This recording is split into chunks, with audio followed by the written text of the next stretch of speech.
Hammaga salom, kanalga xush kelibsizlar. Bugun sizlarga shtikatorniy stansiyani obzor qilib bermoqchiman. Ko'pchilik biladi, bu shtikatorniy stansiya, ya'ni devorlarni va patologlarni shtikaturka qilish uchun mo'ljallangan stansiya. Bu 220 volt tokda ishlaydigan kichkina stansiya. Bu asosan kvartiralarni shtikaturka qilish uchun mo'ljallangan. Bundan tashqari buni kattaroq variantlari bor. U 3 fazli tokda ishlaydi. Bu yerda motori, bu yerdan yechib olsa bo'ladi. Bu esa elektronikasi.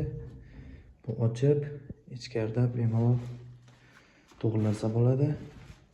Bu dabinasi, ya'ni suv shlangi ulanadi. Ulangandan keyin dabinani tekshirib turadigan отдельный bir shlankasi. Bu esa rastor sepish uchun ishlatiladigan shlanka. Bu toki. Bu tarafi shinaki, ya'ni rastor solingandan keyin mayda qilib, loy qilib chiqarib devorga sevib berish uchun mo'ljallangan narsa. Bu yerlardan suv ulanadi, shlankalar ulanadi.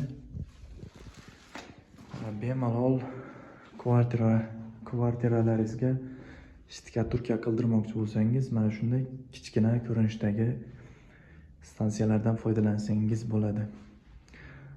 Katta 3 fazli tokda ishlaydigan stansiyalar u faqat katta dachalar uchun ishlatiladi. Hozirda biz Moskva shahrida mana shunaqa рабочий stansiyani ishlatyapmiz. Bizning firmada bundan 15 ta kichkina stansiya bor, 5 ta katta stansiya bor.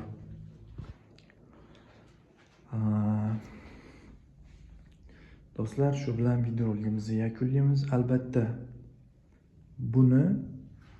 bu stansiyani qanday ishlatilinishi keyingi video roligimda chiqarganman. Обязательно o'tib ko'rishingiz mumkin. Qanday ishlatiladi, qanday ustanovka qilinadi, qanday shlanglari ustanovka qilinadi, hammasini ko'rsatganman.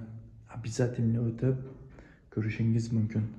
Albatta kanalimga obuna bo'ling, like bosib qo'yishni unutmang. Ko'rishguncha xayr.